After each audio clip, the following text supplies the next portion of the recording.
اہل سنت مولانا شاہ امام احمد رضا فاضل بریلوی، جب انسان اس حد تک جاتا ہے نا دین کی خدمت پہ، پھر اللہ تعالیٰ اس کی حفاظت فرماتا ہے، پھر اللہ اسے کرامات بھی عطا فرماتا ہے۔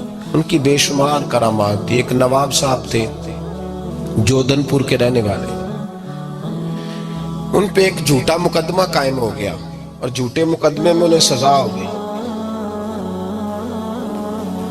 بہت سارے لوگ ہیں جو بے گناہ کہتی ہیں، کئی ملکوں میں ہیں۔ میں نے صبح بھی آپ سے دعا کرائی تھی، ہمارے ایک عزیز ہیں لیبیا میں پریشانی کا شکار ہے، اور میری 2-3 دن سے فقط یہ دعا نکل رہی ہے کہ اللہ جلدی ان کے لیے اسباب پیدا فرمائے۔ دہشت گردوں کے ہاتھوں لوگ بڑے بڑے مجبور ہیں، آپ سارے دعا کیجئے گا اللہ پاک انہیں بھی آسانی عطا فرمائے، اور بھی جتنے لوگ بے گناہ قیدی ہیں اللہ سب کو رہائی اور نجات عطا فرمائے۔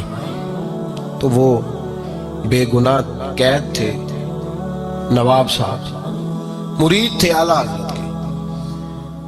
تو اعلان ہو گیا کہ پرسوں صبح 7 بجے ان کو پھانسی لگایا جائے گا، تختے پہ لٹکا دیا جائے گا۔ گھر والوں کو آخری ملاقات کے لیے بلایا۔ گھر والے جب ملاقات کرنے آئے تو نواب صاحب کہنے لگے ناشتہ تیار رکھنا، روٹی گھر آ کے کھاؤں گا۔ ناشتہ تیار رکھنا، روٹی سویرے ہاں گھر آ کے کھاؤں گا۔ منم غلام میں علی حیدری ام قادری نمز احمد رضا خمی زنم، تیار رکھنا، روٹی گھر کھاؤں گا۔ انہوں نے کہا جناب آپ کی پھانسی ہے سویرے۔ انہوں نے کہا میں کہہ رہا ہوں روٹی گھر آ کے کھاؤں گا۔ کیا ہو گیا؟ بچے پتہ کیا کہہ رہے ہیں؟ بچے ان کے بیٹے جوان کہنے لگے ابا جی کا کوئی ذہنی مسئلہ بن گیا۔ بندے کو پتہ ہونا سویرے مر جانا ہے تو اس کے حالات اس طرح کے ہو جاتے ہیں۔ رشتہ دار بھی سارے کہنے لگے کہ وہ بچے روتے ہیں، بیوی روتی ہے تو کہتے ہیں کیوں روتے ہو؟ تو میں کہا نا روٹی گھر آ کے کھاؤں گا۔ چلو بھاگ جاؤ، کہا ناشتہ تیار کر کے رکھنا۔ انہوں نے کہا نواب صاحب کھسک گئے تھوڑے سے، اس لیے کہ اس حالت میں ہو جاتے، کمی بیشی ہو جاتی ہے۔ این وہ وقت آ گیا، لاش کے لیے گھر والے آ گئے، تختہ دار پہ لٹکایا جانے لگا۔ جلاد بٹن دبانے لگا تھا کہ ایک آدمی دوڑا آیا، اس نے کہا چونکہ انگریز کی حکومت تھی، اس نے کہا ملکہ وکٹوریا کی تاج پوشی کی خوشی میں آج جس کو پھانسی ہونے والی تھی سب کی معاف کر دی گئی ہے، لہذا سارے گھروں کو جاؤ۔ وہ نواب صاحب تخت سے اترے، بیٹھے، بگی لاش لینے آئی ہوئی تھی، 2 گھوڑے، وہ بیٹھے، لوگ ان کے دروازے پہ اکٹھے تھے کہ میت آ رہی ہے۔ کہا بیوقوف، وہ کل نہیں کہا تھا کہ ناشتہ گھر آ کے کروں گا، ناشتہ گھر آ کے کروں گا، کل نہیں کہا تھا، کیوں تماشا لگایا بین کرنے والے؟ چلو لگاؤ دسترخوان۔ لوگ کہنے لگے نواب ایک دن پہلے ہی بتاتا تھا، ہمیں بھی بتا بات کیا تھی؟ تو کہنے لگے امام احمد رضا کا مرید ہوں، امام احمد رضا کا مرید ہوں۔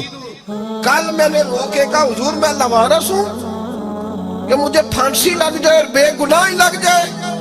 اعلیٰ حضرت رحمت اللہ علیہ میری خواب میں آئے تو کہنے لگے کیوں پریشان ہوتا ہے، تجھے پھانسی نہیں لگے گی، تو ناشتہ گھر آ کے کھائے گا۔ کہتے مجھے پتہ نہیں تھا اسباب کیا ہے، پر میرے شیخ کی زبان سے جو جملہ نکل جاتا ہے میرے لیے حرف آخر ہوتا ہے، میں اس میں اپنی مرضی کے ترجمے، تشریحات، یہ وہ اس طرح بھی تو ہو سکتا ہے، یہ نہیں میں لگاتا، کہہ دیا تھا سو کہہ دیا تھا۔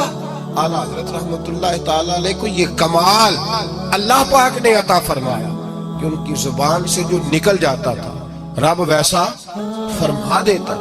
اس طرح کی درجنوں اور 20 کرامات آپ کی باب الکرامات کے اندر لکھی ہوئی، اور سب سے بڑی کرامت یہ تھی اعلیٰ حضرت کی دعا مانگا کرتے تھے۔ سجادہ نشینوں کو دیکھتے نا تو دعا مانگتے، کہتے ہیں اللہ میری اولاد میں 500 سال تک علم باقی رکھنا۔ کتنے سالوں تک؟ 5۔ بریلی شریف کے جو صاحبزادے ہیں نا ان کو اجازت نہیں اپنے نام کے ساتھ صاحبزادہ لکھنے کی۔ آپ جتنے بھی صاحبزادے آتے ہیں یہاں بھی الحمدللہ کافی کی، کسی کو حضرت صاحب صاحبزادہ لکھنے سے منع کرتے تھے، فرماتے تھے صاحبزادے نہ بنو، بندے دے پتر بنو۔ اکثر فرمایا کرتے تھے، فرماتے تھے بندے بنو، صاحبزادے وہاں اجازت نہیں، مزاج ہی نہیں۔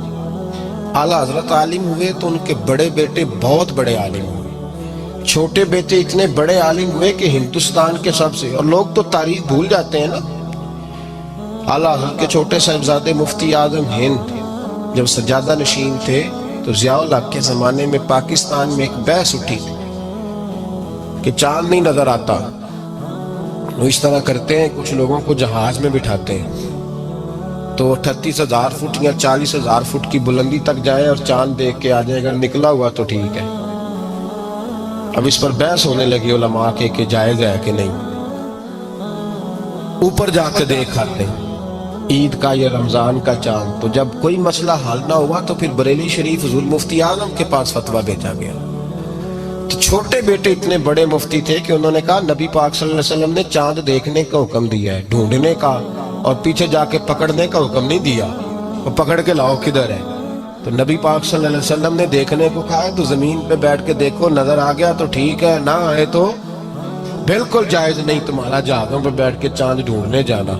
تو ان کے فتوے پر پاکستان میں یہ قرارداد منظور ہوئی کہ چاند اوپر جا کے دیکھا نہیں۔ اس طرح کے درجنوں فتوے، بیسیوں فتوے آپ نے اپنی زندگی میں دیے۔ ہمارے زمانے میں مفتی کم ہیں، ناقل زیادہ ہے۔ بارِ شریعہ سے دیکھا لکھ دیا، فتاوی رضویہ سے دیکھا، وہ مفتی تھے، قرآن و سنت ان کو ازبر رہتا تھا، ایک ایک چیز کی درجنوں دلیلیں دیتے۔ امام احمد رضا فاضل بریلوی اتنے بڑے ولی تھے، اتنے بڑے کامل ولی تھے کہ ان کی اولاد میں بھی اللہ نے اس سلسلے کو جاری و ساری رکھا، اور وہ ترتیب کے ساتھ پہلے ان کے بڑے صاحبزادے، پھر چھوٹے، ان کے جو پوتے تھے نا ہمارے حضرت کے والد مولانا ابراہیم رضا خان، بہت بڑے مفسر تھے، بڑی مضبوط تفسیر قرآن پاک کی لکھی، اگرچہ مکمل نہ ہو سکی، وصال کر گئے، لیکن بہترین عالم تھے، مصنف تھے، مفسر تھے۔ اور سب سے بڑھ کر یہ تھا کہ جس طرح مدرسہ انہوں نے چلایا ہے تاریخ میں مثال نہیں ملتی۔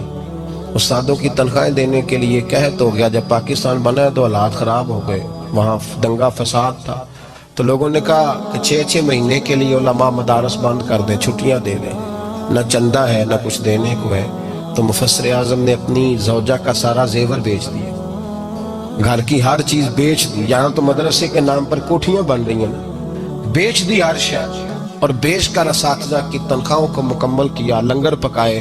لوگوں نے کہا آپ ایسا کیوں کر رہے ہیں؟ فرمایا میرے دادا نے بنایا تھا تو میں پیچھے نہ چلوں۔ پھر اس کے بعد ہمارے حضرت ازہر یونیورسٹی سے فاضل، اور حضور تاج الشریعہ کا کمال یہ ہے کہ میرے مصطفیٰ کریم نے فرمایا ولی وہ ہے چہرہ دیکھو تو رب یاد آئے، اور میں نے اپنی آنکھوں سے وہ لوگ دیکھے ہیں جنہوں نے صرف میرے حضرت کا دیدار کیا ہے اور اللہ اللہ کہتے دور بھاگتے نظر آئے، ان پر وجدانی کیفیات تاری۔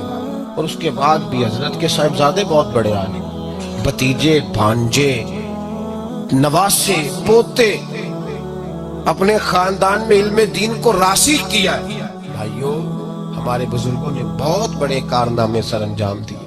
مجبوری یہ ہے ہم لوگوں نے نہ کبھی اپنے بزرگوں کو پڑھا ہے، نہ سیکھا ہے، نہ اس طرف توجہ فرمائی ہے۔